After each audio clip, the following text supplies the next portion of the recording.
The Anaheim Convention Center held WonderCon for 2023 from March 25th to March 27th, 2023, a comic book convention by San Diego Comic Con International.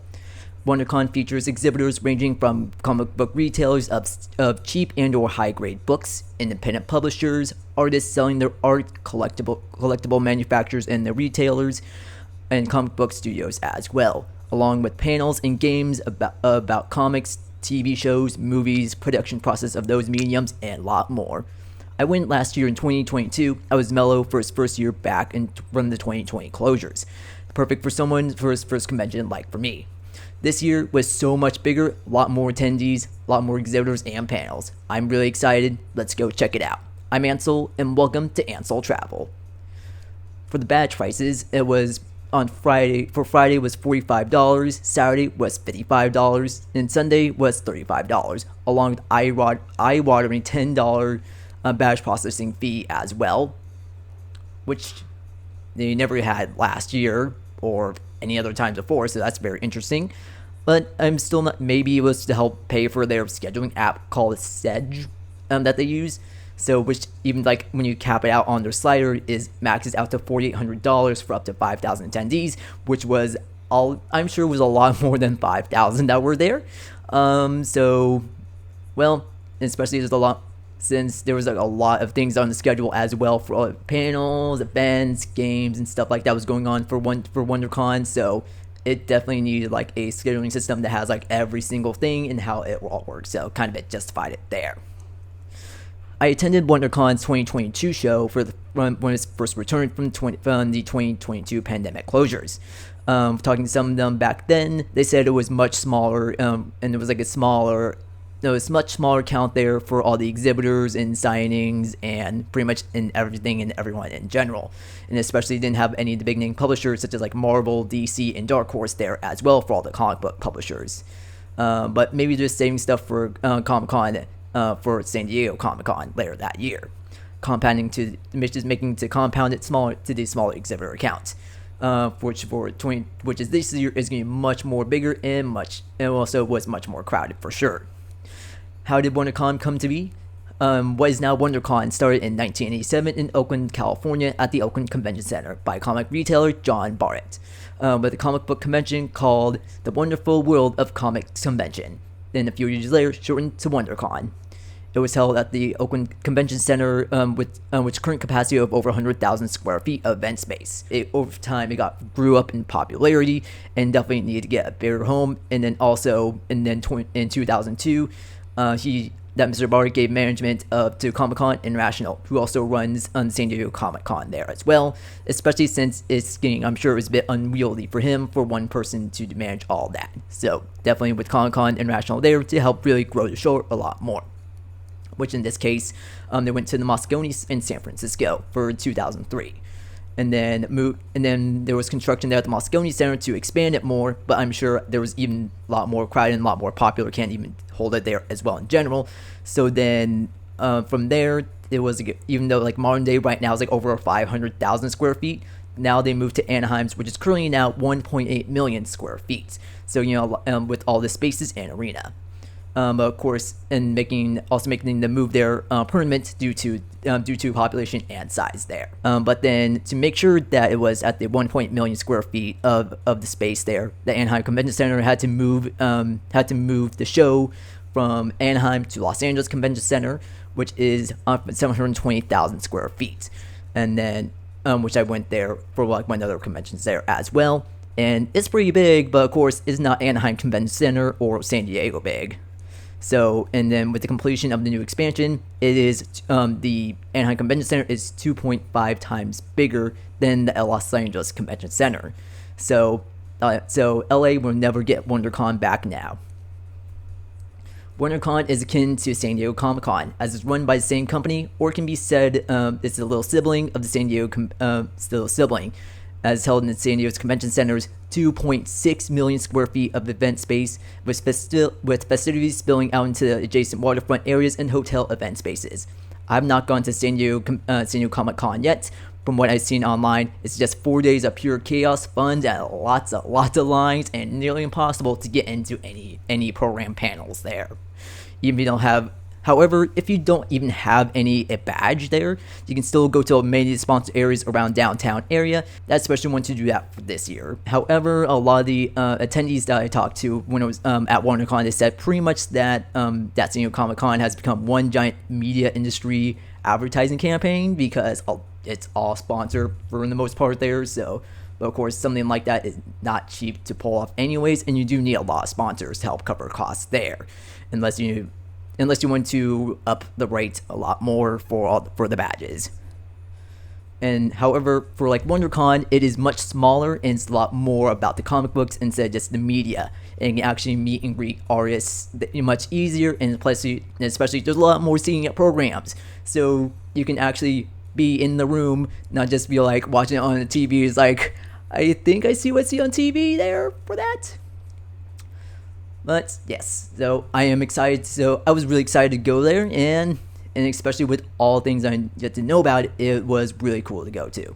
So, but first, let's get the badge, because on Thursday, March 23rd, is when you can pick up your badge for any day that you're there. So, which is the day before the first day, which is Friday for the first day. So on Thursday, I was able to get the badge there. I work in one nearby hotels, so for me, I can just easily just go after work, which is happening to be during the hours they're doing all the pickups, and then just go there. I walked to the convention center to pick up my badge to save time before coming out on Saturday. When I got to the convention center, the badge pickup was in Hall D for attendees, staff, and speakers. You can also go to purchase badges if not been bought online yet. Before approaching the convention center, the Grand Plaza that's the plaza area between the Hilton and the Marriott, is a food truck court area, which is part of the Food Truck Smackdown, a food truck network that caters events and sells food at events such as like at the convention center, Los Angeles Angels baseball game, and even the Anaheim Ducks puck drop patio for their outdoor food truck area. The plaza was lined with picnic tables and currently empty food truck stall areas with utility hookups, which will be filled up the next morning. Going towards the front of the fountain is security, making sure that attendees don't bring any props, weapons that are too realistic, or goes anything against convention center policies.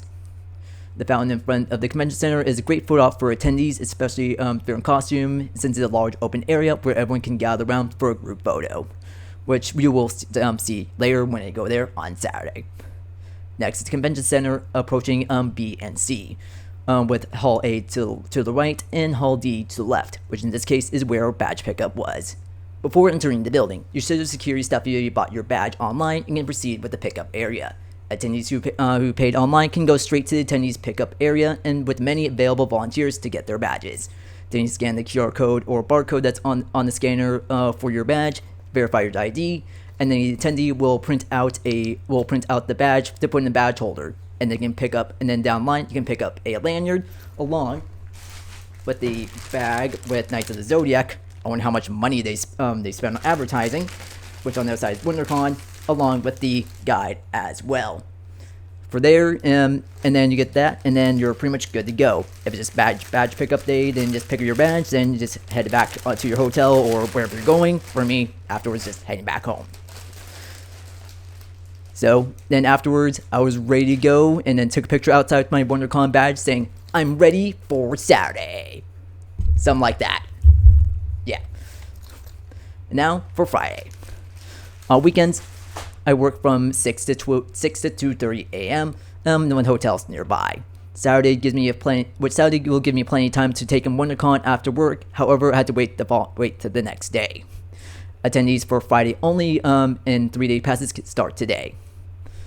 Friday's exhibit hours from 11:30 a.m. to 7 p.m. And I work in one of the nearby hotels. I checked into a hotel for exhibitors who drove into Anaheim at the crack of dawn to get their booths set up, and attendees who are ready to take in the fun for a full 3 days or just Friday. Another Saturday, another day, another 6 a.m. shift. But that today was my day for WonderCon. I brought my sling bag with my GoPro and battery pack and for backup power for my phone and GoPro, along with my burger clothes to change into after work. Many hotels in the area were full but not sold out, averaging about roughly $250 plus tax and tourism fees per night. If you're there for the convention, you can still get a room for Saturday night. However, for people who are just coming to crash in the area go to Disneyland, we're confused at what's going on. And then we tell them about it. It's like, oh, cool. And some of them were like, okay, nerds. It's like, well, kind of like that, but still. And then the first thing in the morning, there were guests that came like first thing in the morning there. We did have the hotel that worked at did have rooms that were available, but some they were not the best location. But of course, many of them were there just for Saturday night.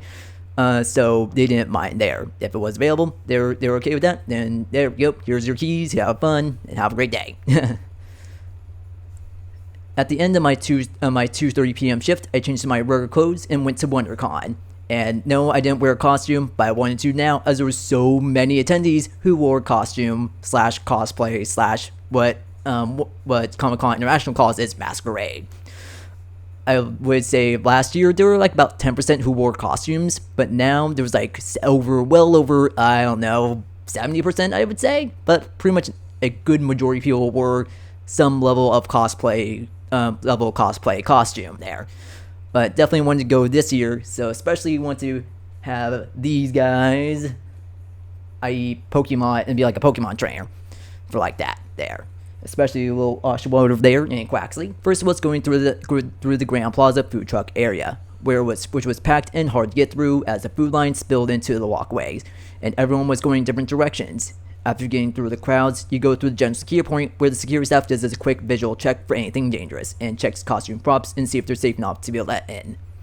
And then there's in the fountain area, there was everyone in costume was taking pictures and especially group photos in front of the fountain. When I passed by, there was a group of Ghostbusters on the fountain there.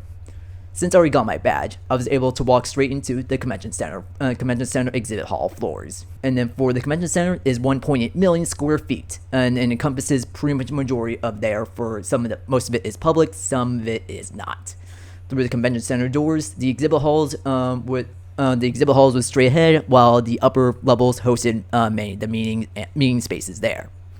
So for the exhibit halls encompasses Hall A, B, and C, roughly 448,000 square feet of space for there. Hall D was for badge pickup, which is at 221,000 square feet, which they didn't really need all that space for. And then Hall E, which was on the lower level, was used for storage and prep areas, which is at 143,000 square feet. On the second floor for meeting spaces, which is 65,500 square feet, third floor was about 15,840 square feet for meeting rooms, and which these were used for panels there as well.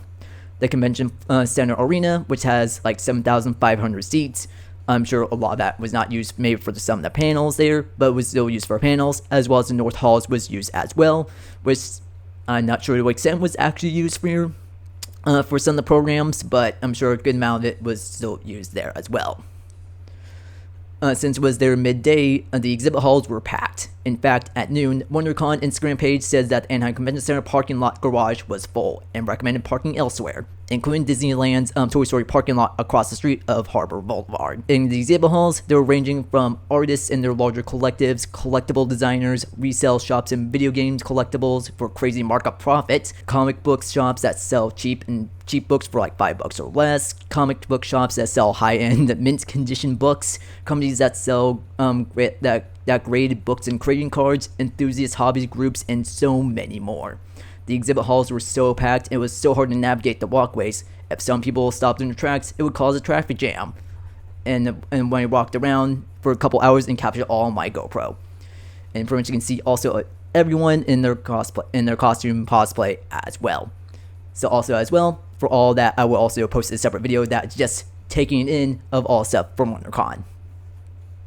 Beyond Vasquez Rock, shooting locations for Star Trek. The program was led by Larry Nemec, who does these types of tours of Trekland Treks, who curates locations they want to see and to recreate shots of the shows and movies from Star Trek. For the series Star Trek, for all their movies and TV shows are produced by Paramount Studios since 1966, and still a strong driving force for the sci-fi genre today. Shots on the USS Enterprise were done on sound stages in the Paramount Studios back lot. However, when the crew members needed to be beamed down to alien planets or back on Earth for Starfleet headquarters, they used actual locations around Los Angeles and San Francisco. Vasquez Rock, a natural area of Los Angeles County, is home of the Goring scene, which is located 40 miles away from the studios in north in Agua de Luz. And then Anaheim Convention Center was even used as Starfleet headquarters in the Picard series, about 33 miles away. So there are so many more locations, and it was really cool to learn about, and especially definitely check out his website there for Larry Nemec there. And there in the crowd, there were many Trekkies in the audience, many old enough to watch the original series, and some were just mainly newer series there, animated, that have lower decks. Thankfully, there were plenty of seats available, so everyone was able to be fairly spread out there. After the program, it was 6 p.m. and it was an hour left before the exhibit halls closed, so I had to make a purchase fast.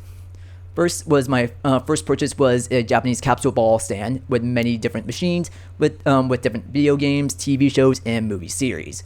I got capsule ball for Pokemon, which I got is Pikachu. And then the second item was an art print. While many artists did not really catch my eye, but one did, which was James Mulligan. He's an artist with Disney since 1993 and does amazing artwork with Disney characters, which the one I got was Chippendale Rescue Rangers. I'm not sure if they were outside in front of Random Temple or supposed to be with the Temple of Forbidden Eye, but I'm telling myself that tells the latter there. The print was $40, which is for 11 by 14 inch print for there. I also bought protective sleeves since I'm sure it would be extremely I can easily bend and stretch out the paper and crumpling it, since I tend to do that with posters and everything else. So I didn't want to ruin it. So you got that there for additional $10. So I was really happy, and especially when you get I wanted to get that frame, so which I will get that later, which I will show that in there later. Even though the exhibit halls closed, there was still some stuff that was still happening after the halls closed, including one more panel that I wanted to go to. After I put the art piece away in the back of the car, I grabbed a quick bite to eat at the adjacent hotel since the food trucks just closed when the exhibit halls closed. I went back to the convention center meeting rooms for the final panel of the day, Cheat Codes, starting change of the rules gaming and entertainment, moderated by video game designer Mr. Francis Kong, and he talks with Mr. Tom Kolinsky, the former CEO of Mattel and Sega, and Dr. Ernestine Fu, one of the venture capitalist partners. Both are venture partners with Alcet Louis, a venture capital investor company for startups. Who also did investments in some of them, such as like for the technology for Pokemon Go, Snapchat, and Twitch as well. For this, I took plenty of notes since it does kind of go all over the place with all the ideas, since it kind of bounces back and forth. And then after the panel, I went, pretty much nearly everybody was gone at this point. So, except for a few people who was able to not have anyone fight to get pictures on top of the fountain outside. So after the panel, I took a quick peek inside that Hilton Anaheim Hotel, since they hosted games there, as well as like anime screens as well. Inside, there was still a lot. It was the bar for the mixed restaurant was super duper packed with everyone from WonderCon. So it was really cool to see that everyone is getting all back together now.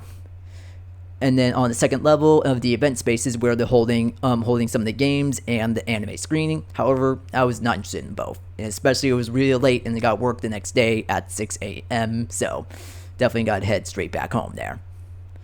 And it was really fun going to there, especially seeing how much bigger, how much better it was in comparison to last year, and things going back to normal, and how crowded it was. And I definitely loved the energy and the fun, amazement there.